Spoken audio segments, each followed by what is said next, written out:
আমার থেকে নিয়ে নাও। ধরো ধরো ধরো। কাউকে কিছু বলো না। ঠিক আশা আছে, করি আমি বলবে মোটেই না। 20 কোটি মানুষকে এটা দেখাবো না।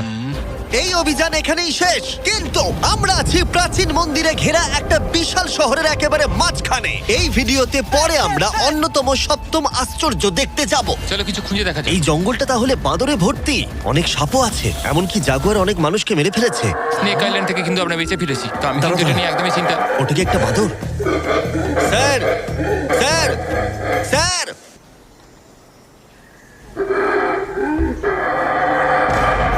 ঠিক আছে ছেলেরা, আজ রাতে এই জায়গাটাতেই আমাদের ক্যাম্প হবে। ওই হ্যামকটাকে দেখো। আমাদের প্রায় 12টারও বেশি মন্দির ঘুরে দেখতে হবে। আমি চাই তোমরা একটু ভালো করে ঘুমাও, কারণ এই ভিডিওটা সবে শুরু হয়েছে। গুড মর্নিং ছেলেরা। Good morning. প্রথমেই আমরা এই বিশাল পরিত্যক্ত শহরের বাকি অংশ ঘুরে দেখব। এখন এই জায়গাটা দেখে কল্পনা করাও কঠিন যে আগে এটা কেমন ছিল, তাই আমি তোমাদের বলবো প্রায় 1000